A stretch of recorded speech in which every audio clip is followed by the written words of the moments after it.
Premchand, the famous Hindi writer, always brings home his message by penetrating accounts of situations and characters. In the story that follows, Premchand gives a simple example of book-oriented and examination-oriented educational system by portraying the interaction of two brothers. The elder brother is a victim of the examination system, and considering the fact that he completes 1 year's work in the space of 2 or 3 years, we might be tempted to think him a dunce. But can we improve upon his criticism of teaching and learning? The younger brother is intelligent and can afford to play without spoiling his examination results.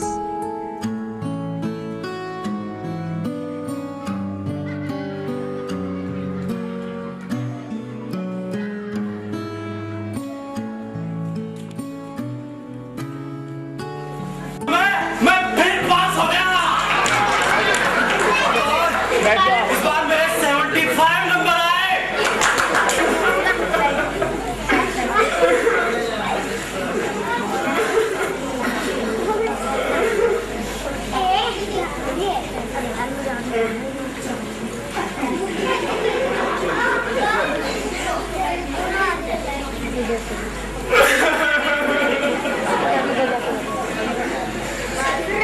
मुझे खुद अच्छा हुआ भाई साहब, मैं आपकी बार प्राणांतक परिश्रम किया। 6 बजे रात तक इधर, 4 बजे भोर से उधर, 6 से 9:30 तक स्कूल जाने के पहले मुद्रा कांतिहीन हो गई थी। न जाने बेचारे कैसे फेल हो गए। एक दिन जब मैं हॉस्टल से दूर एक कनकौवा लूटने बेतहासा दौड़ा जा रहा था,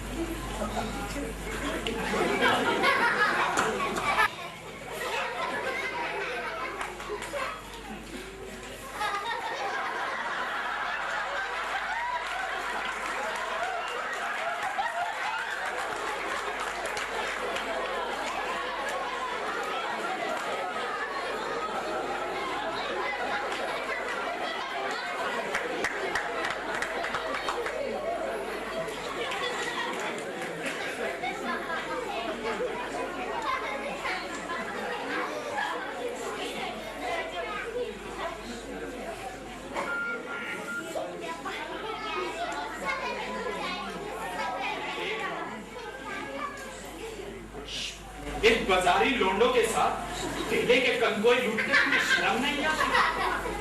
अब तुम्हें इतना भी लिहाज नहीं कि अब तुम नीची जमात में नहीं हो, बल्कि 8वीं जमात में आ गए हो। फिर आदमी को कुछ तो अपनी पोजीशन का ख्याल रखना चाहिए। एक जमाना था कि 8वीं दर्जा पास करके नायाब तहसीलदार हो जाते थे। मैं कितने ही ऐसे मिडिलचियों को जानता हूँ जो 8वीं दर्जा पास करके हमारे सुपरिटेंडेंट या मजिस्ट्रेट है, और कितने ही 8वीं दर्जा पास करके हमारे समाचार पत्रों के संपादक हैं और लीडर हैं।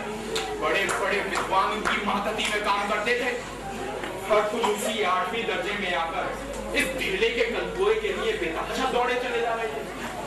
मुझे तुम्हारी इस कमकली पर दुख होता है। तुम जमीन हो, इसमें कोई शक नहीं, पर वो जहन किस काम की जो अपने आत्म गौरव की हत्या कर डाले। और तुम समझते होगे कि मैं तो महज भाई साहब से 1 दर्जा पीछे हूँ, अब उन्हें मुझे डांटने का अधिकार कहाँ रहा? मगर ये तुम्हारी गलती है। चाहे तुम आज मेरी ही जमात में क्यों ना आ जाओ, पर परीक्षकों का यही हाल रहा ना, तो अगली साल तुम मेरे समकक्ष होगे और शायद मुझसे आगे भी निकल जाओ। पर मेरे और तुम में जो 5 साल का अंतर है, उसे तुम क्या, वो खुदा भी नहीं मिटा सकता। मुझे जिंदगी का जो तुमसे ज्यादा तजुर्बा है, उसकी बराबरी तुम नहीं कर सकते, चाहे तुम डिफिल, एमफिल या डीलिटी क्यों ना हो जाओ। समझ किताबें पढ़ने से नहीं आती बरखुरदार, समझ आती है दुनिया देखने से। हमारी अम्मा ने कौन सा दर्जा पास किया है, और दादा भी शायद 5वीं 6ठी जमात से आगे ना गए होंगे। चाहे हम दुनिया की सारी डिग्री क्यों ना पाले, उन्हें हमें डांटने का अधिकार हमेशा रहेगा। वो इसलिए नहीं कि वो हमारे जन्मदाता हैं, बल्कि इसलिए कि उन्हें जिंदगी का हमसे ज्यादा तजुर्बा है। अमेरिका में किसकी राज व्यवस्था है, या 8वें हेनरी ने कितने ब्याह किए, ब्राह्मण में कितने नक्षत्र हैं, चाहे वो ना जानते हो, पर दुनिया में ऐसी बहुत सी छोटी छोटी बातें हैं जो वो हमसे ज्यादा जानते हैं। देव ना करे कि आज मैं बीमार पड़ जाऊं तो तुम्हारे तक पांव भूल जाएंगे। दादा को डांट देने के सिवा तुम्हारे मन में और कोई ख्याल ना आएगा। और तुम्हारी जगह दादा हो, पहले उस मर्ज का इलाज करेंगे, अगर उनके बस में ना होगा तो तब डॉक्टर को बुलाएंगे। हर बीमारी तो खैर बहुत दूर की बात है, हम तुम तो इतना भी नहीं जानते कि महीने भर का खर्चा महीने भर कैसे निकालेंगे। जो दादा भेजते हैं उसे हम 20-22 दिन में खर्च कर डालते हैं और फिर दाने दाने को मोहताज हो जाते हैं। नाई और धोबी से मुंह चुराते फिरते हैं। जितने दादा हमें महीने भर में भेजते हैं ना, उतने में तो उन्होंने पूरी जिंदगी अपनी नेकनामी और ईमानदारी के साथ निभाई है, और वो भी पूरे कुटुंब के साथ, जिसमें लगभग 9-10 लोग होंगे। और मैं भाई साहब की इस नई युक्ति को सुनकर नतमस्तक हूँ। हरगिज़ नहीं भाई साहब, आप जो भी कुछ कह रहे हैं वो बिल्कुल सच है, और आपको मेरी तंबीह और निगरानी रखने का पूरा और जन्म सिद्ध अधिकार है।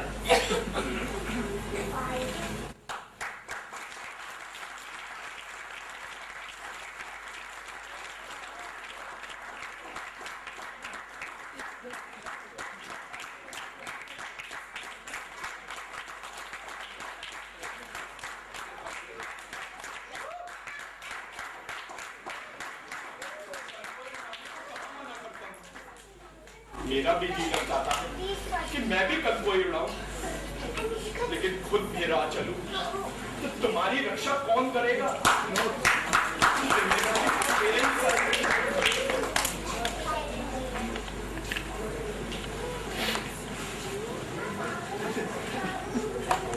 भाई साहब, वो कल का हुआ क्योंकि हॉस्टल के ऊपर से एक कट्टा हुआ गुजरा जिसकी टोल लटक रही थी, और भाई साहब ने उसे भागकर